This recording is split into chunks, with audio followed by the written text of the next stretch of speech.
Hello friends, कैसे हैं आप सब। आज हम फिर से एक नई वीडियो के साथ में आए हैं और इस वीडियो के अंदर भी हम आज ज्योग्राफी के जो आगे का टॉपिक है उसके बारे में हम समझने की कोशिश करेंगे।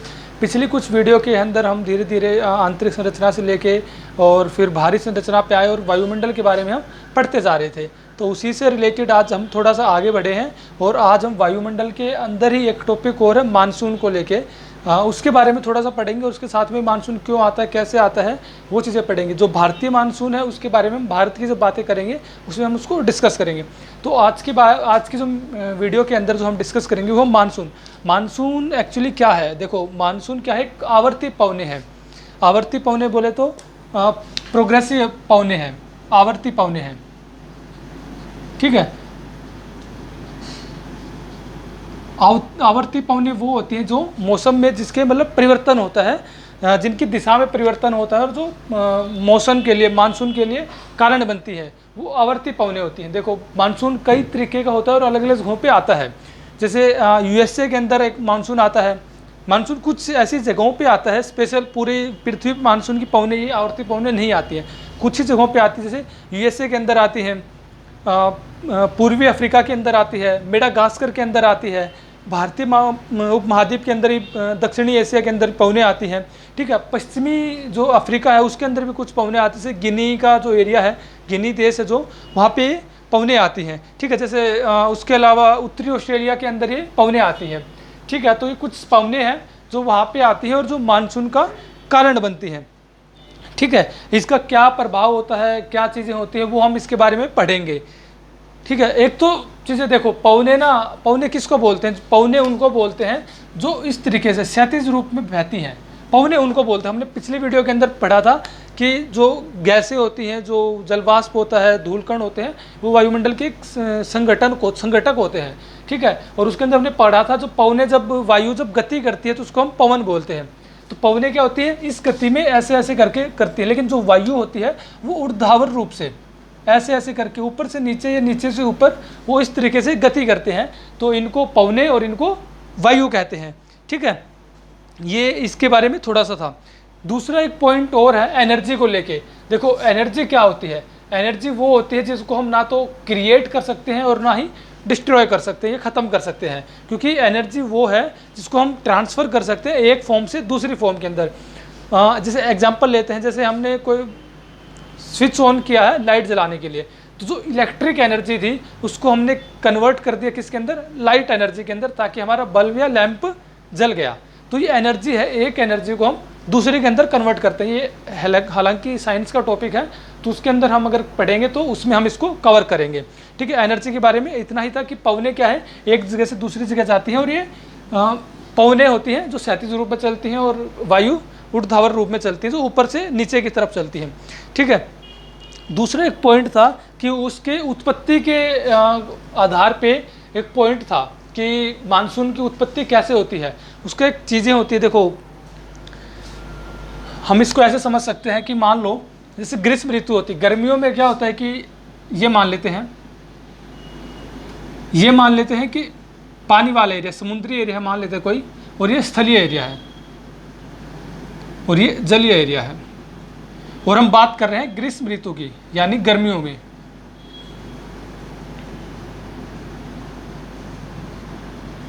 ठीक है, इसके अंदर क्या होगा, देखो एक चीज इससे पहले समझ लो कि जो टेम्परेचर होता है वो इनडायरेक्टली प्रोपोर्शनल होता है किसका, प्रेशर का। टेम्परेचर प्रेशर हमने पढ़ा था कब, पृथ्वी के आंतरिक संरचना के अंदर, इनके बारे में हमने थोड़ा सा पढ़ा था, ठीक है। तो जो टेम्परेचर होता है वो प्रेशर का इनडायरेक्टली प्रोपोर्शनल, यानी अगर टेम्परेचर बढ़ेगा तो प्रेशर घटेगा, यानी अगर टेम्परेचर घटा तो प्रेशर बढ़ेगा। इसका सीधा सा मतलब ये है। एक सिद्धांत है इसको लेके कि जो ग्रीष्म ऋतु के अंदर मान लेते हैं कि सूरज का जो ताप है वो, जैसे उत्तरी जो हेमिस्फीयर है, नॉर्थ हेमिस्फीयर है गोलार्ध में, वो ज़्यादा होता है ग्रीष्म ऋतु के अंदर। तो क्या होता है कि मान लो सूरज के ताप पड़ता है, इस एरिया में पड़ेगा तो क्या होगा, गर्मी बढ़ती है, गर्मी ग्रीष्म ऋतु बढ़ती है। लेकिन इस एरिया में जब ताप पड़ता, मान लो सूरज की किरणें आ रही हैं, तो क्या होगा कि वाष्पीकरण की क्रिया होगी, जलवाष्प हो जाएगा। ये जलवाष्प होगा तो इससे क्या होगा, शीतलन की क्रिया होगी। जलवाष्प हुआ, शीतलन हुआ, शीतलन से क्या होगा कि यहाँ का टेम्परेचर क्या हो गया, कम हो गया, टेम्परेचर कम हो गया। अगर टेम्परेचर कम हो गया तो अभी हमने पढ़ा था प्रेशर बढ़ जाएगा, तो प्रेशर बढ़ गया यहाँ पे। तो क्या कारण है, सूरज की लाइट पड़ी, प्रकाश पड़ा, किरणें पड़ी पानी के अंदर, पानी में पड़ने से पानी का क्या हो गया, जलवाष्प हो गया, और जलवाष्प होने से जो यहाँ का टेम्परेचर था वो क्या हो गया, कम हो गया। इसको बोलते हैं शीतलन की प्रक्रिया। ठीक है, इससे क्या हो गया, इसका टेम्परेचर कम हो गया, टेम्परेचर कम हो गया तो प्रेशर बढ़ गया इसका। तो यहाँ पे क्या होगा, यहाँ पे होगा हाई प्रेशर, लेकिन यहाँ पे टेम्परेचर ज़्यादा है तो यहाँ पे क्या होगा, लो प्रेशर। ठीक है, अब आपको एक चीज़ समझ में आ गई होगी, गर्मियों के अंदर आप देखोगे जो पवनें होती हैं वो कहाँ से चलती हैं, हाई प्रेशर से लो प्रेशर, यानी कि पानी की साइड से हवा चलती है और किस साइड जाती है, स्थलीय एरिया की तरफ में। इसी वजह से आप देखना जो मानसूनी पवनें होती है क्या होती है कि आप जो पवनें आएंगी वो कहाँ से आएंगी, पानी की साइड, समुद्र की साइड से आएंगे और स्थल पे वो वर्षा करती है, पानी इधर से उठाती है और वहाँ पे वर्षा करती है।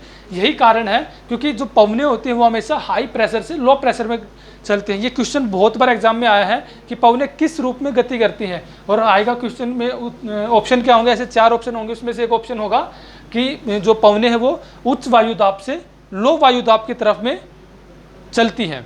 ठीक है, ये क्वेश्चन आएगा और इसका उत्तर यही होगा, हाई प्रेशर से हमेशा लो प्रेशर की तरफ में पवनें चलेंगी, वायु गति करेगी। इसके बारे में हम पढ़ेंगे कि प्रेशर क्या होता है, वायुदाब क्या होता है, वो हम पढ़ेंगे अभी आगे। ठीक है, तो ग्रीष्म ऋतु के अंदर ही होगा। वही अगर हम शीत ऋतु की बात करें, मान लेते हैं सेम ऐसा ही करते हैं, ये पानी है, ये स्थल है।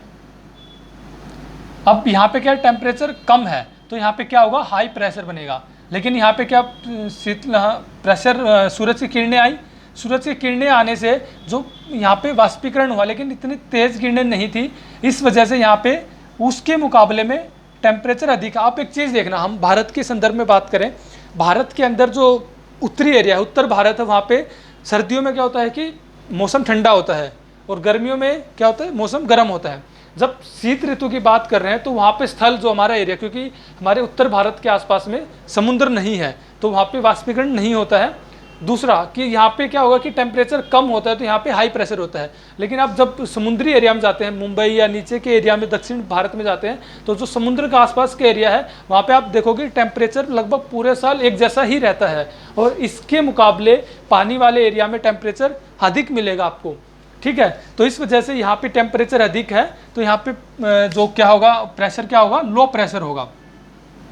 और इसी वजह से आप देखना जब शीत ऋतु के अंदर जो पवनें होंगी वो स्थल से समुद्र की तरफ प्रवाह करेंगी, उनका जो पवनों की गति होगी या जो दिशा होगी वो स्थल से लेके समुद्र की तरफ होगा, क्योंकि वहाँ पे हाई प्रेशर और यहाँ पे लो प्रेशर है। एक मानसून की उत्पत्ति का एक सिद्धांत है, ये कारण बनता है जो पवनें, जो मानसूनी पवनें आती हैं और वो कैसे हमारे देश में, पूरी संसार में, पूरी पृथ्वी पे कैसे उनका कार्य होता है, वो इसके अंदर हमने समझने की कोशिश की थी। ठीक है, ये आपको समझ में आ गया होगा।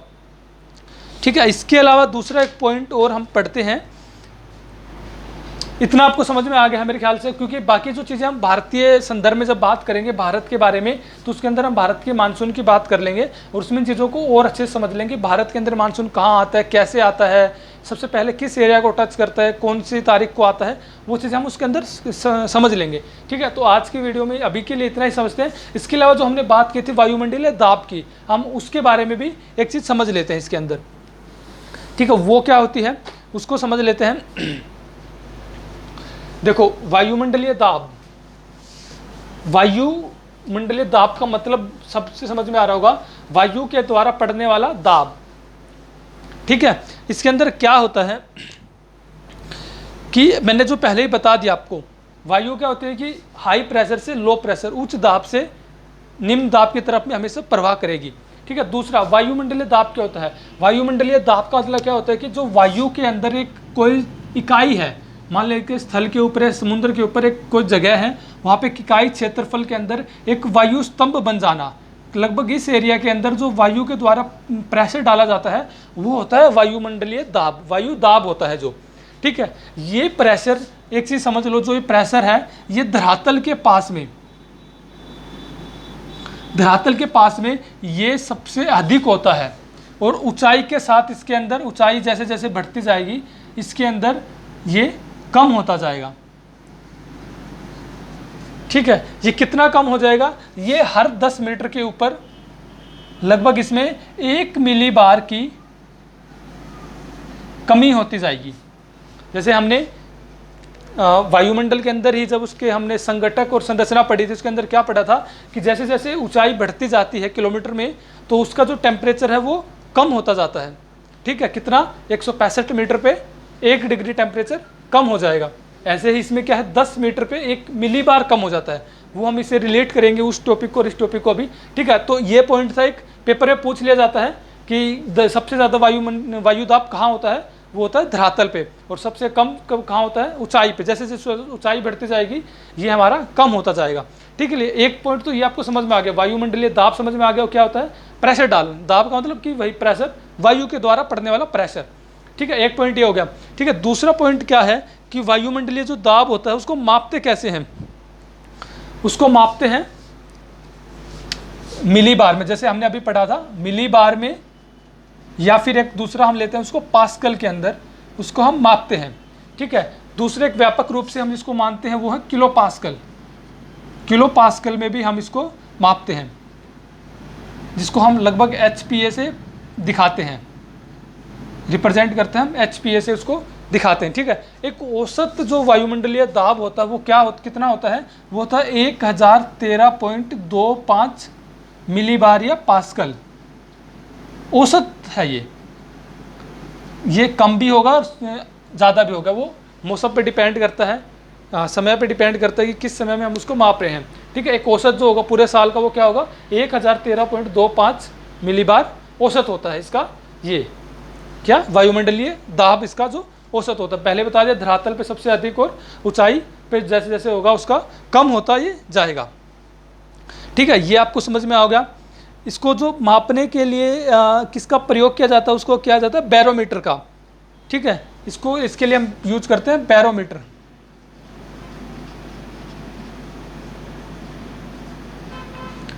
ठीक है, मोस्टली बैरोमीटर को हिंदी में अगर आ जाता था इसको हम ऐसे लिखे थे।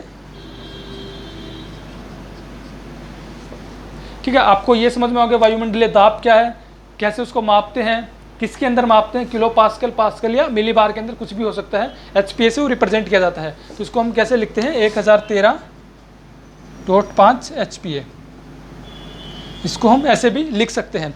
ठीक है, अभी मैंने बता दिया आपको 10 मीटर पे इसका लगभग 1 मिली बार की जो उसकी कमी होती जाएगी, किसके अंदर, वायुमंडलीय दाब के अंदर कम होता जाएगा। ठीक है, दूसरा एक पॉइंट और मैं इसको बता देता हूँ आपको। जैसे हमने ये डिस्कस कर लिया कि इसका जो औसत होता है वो 1013.25 एचपीए या मिली बार में होता है, ये कितना औसत। ठीक है, 1013.25 मिली बार, और इसका टेम्परेचर हम कितना रखते हैं,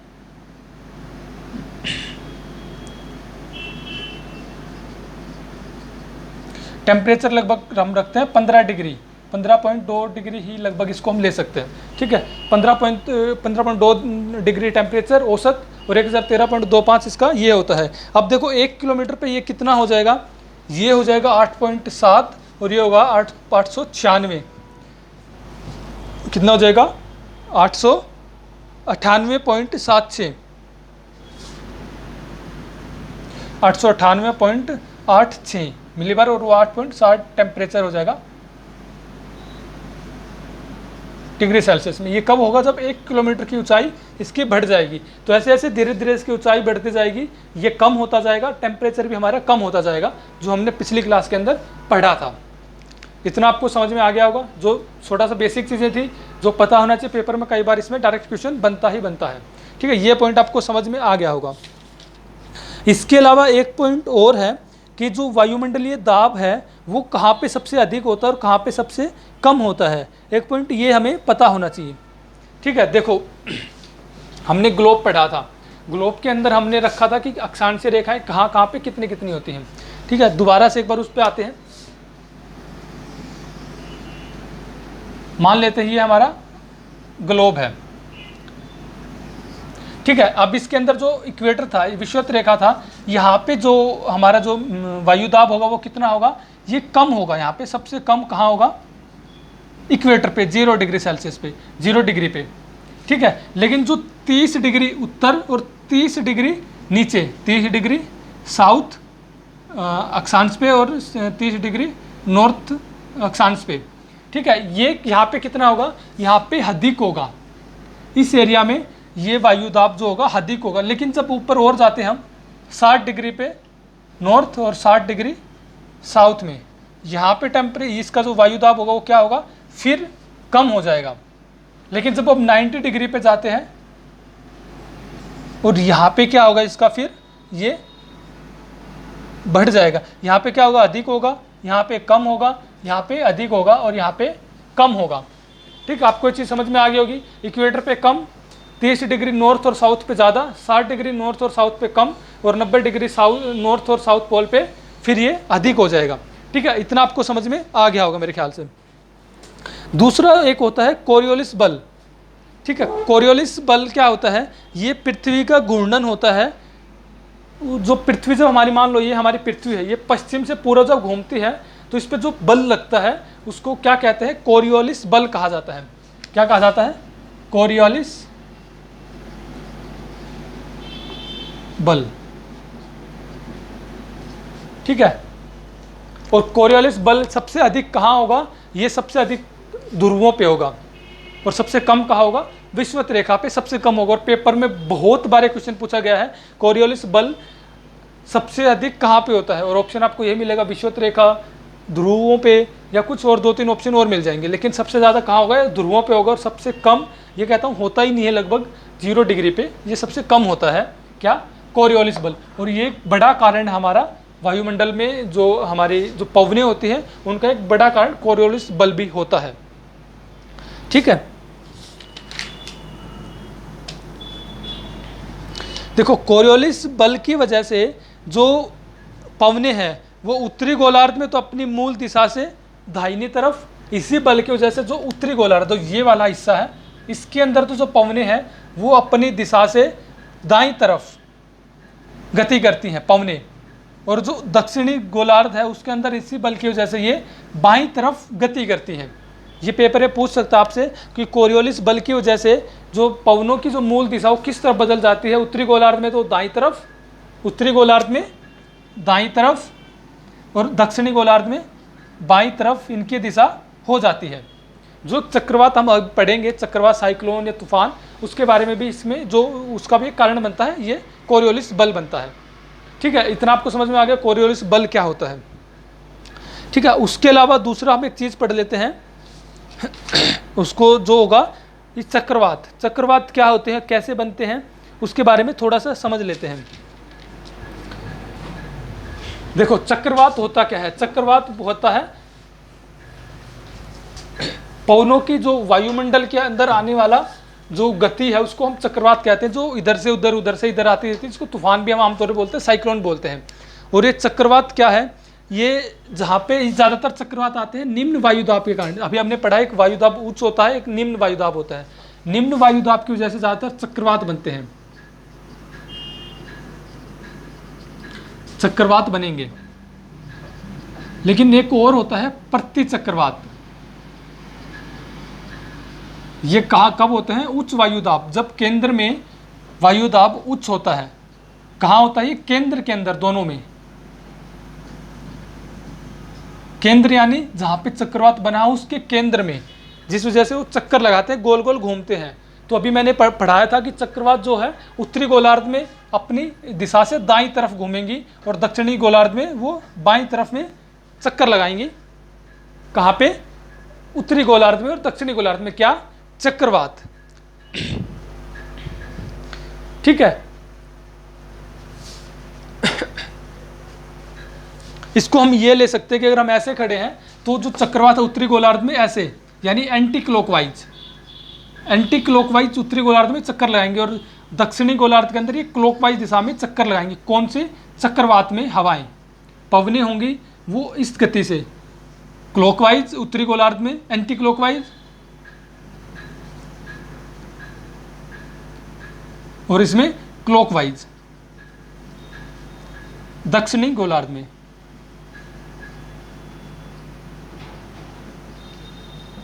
और ये नॉर्थ हेमिस्फीयर में, ये साउथ हेमिस्फीयर में। ठीक है, क्लॉकवाइज और एंटी क्लॉकवाइज। ऐसे ही अगर प्रति चक्रवात की बात की जाए तो वो क्या हो जाएगा, उल्टा हो जाएगा। चक्रवात जो प्रति चक्रवात होगा वो क्या, इसके अंदर ये क्लॉकवाइज हो जाएगा और इसके अंदर ये एंटी क्लॉकवाइज, प्रति चक्रवात की बात करें तो। ये साउथ हेमिस्फीयर में और ये नॉर्थ हेमिस्फीयर के अंदर। ठीक है, तो चक्रवात के बारे में इतना था। अब दूसरा है कि चक्रवात आपको पता है दो तरीके के आते हैं, एक आता है उष्ण कटिबंधीय एरिया में चक्रवात और एक आता है शीतोष्ण कटिबंधीय एरिया के अंदर चक्रवात। उष्ण कटिबंधीय एरिया के अंदर जो चक्रवात आता है वो ज़्यादातर निम्न वायुदाब की वजह से बनता है, और दक्षिणी के अंदर भी जो शीतोष्ण कटिबंध में आता है वो भी निम्न वायुदाब की वजह से ही बनता है। लेकिन अब आपको पता होगा इनको अलग अलग नाम से जाना जाता है। जैसे जो उष्ण कटिबंधीय चक्रवात होते हैं वो ज़्यादातर खतरनाक होते हैं, थोड़े आक्रामक होते हैं। ठीक है, इसको जैसे कि हम बात करें हिंद महासागर के अंदर इसको जाना जाता है, और पेपर में पूछता है, बहुत बार पूछा है, हिंद महासागर के अंदर इसको क्या जानते हैं, किस नाम से इसको जाना जाता है, चक्रवात के ही नाम से। इसको ऑस्ट्रेलिया के अंदर जाना जाता है, ऑस्ट्रेलिया के जो पश्चिमी तट पे आता है, पश्चिमी हिस्से में आता है ये, इसको जाना जाता है विली विलेज।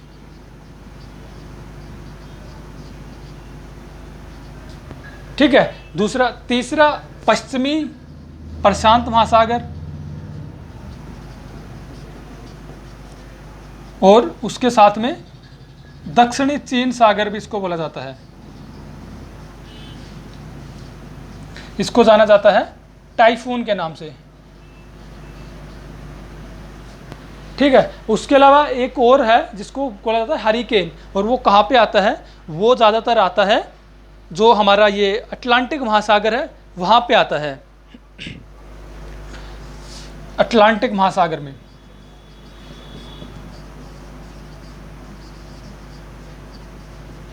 और इसको क्या नाम जाना जाता है, हरिकेन के नाम से। ठीक है, उसके अलावा जो पश्चिमी, देखो दो चक्रवात और होते हैं, एक आपने सुना होगा तड़ित झंझा,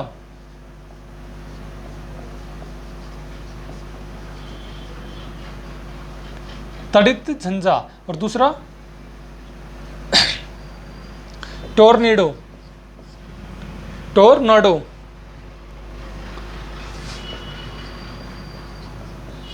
ठीक है, तड़ित झंझा क्या होते हैं, जो ज़्यादातर जिसके अंदर गरज बिजली ज़्यादा उत्पन्न होती है। ये जो तड़ित झंझा होते हैं क्या हो गया, इनके जो बादल होते हैं वो ऊंचाई पे बने होते हैं, और जैसे जैसे उनकी ऊंचाई बढ़ती जाती है उसके अंदर जो तापमान है उनका कम होता जाता है, और वहाँ पे जो वो बादल सहन नहीं कर पाते हैं, और वो जो है ओले के रूप में मुख्यतः अपनी जो जलवाष्प उसने इकट्ठा किया था उसको गिरा देते हैं, और तड़ित झंझा होते हैं, ये भी आक्रामक होते हैं। लेकिन जो टोर्नेडो है वो ज़्यादा आक्रामक होता है, और ये ज़्यादातर कहाँ बनता है, ये बनता है उत्तरी अमेरिका पे,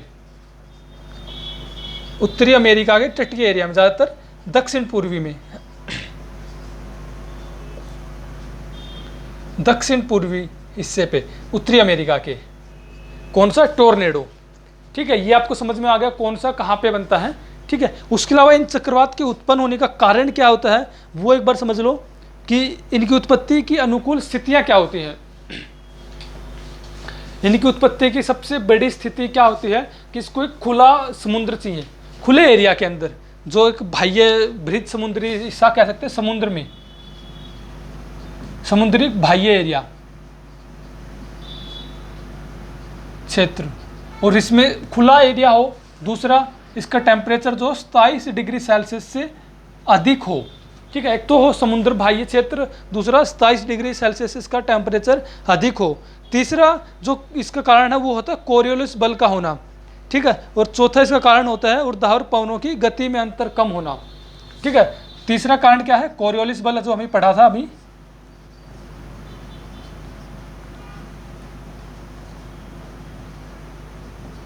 कोरियोलिस बल का होना।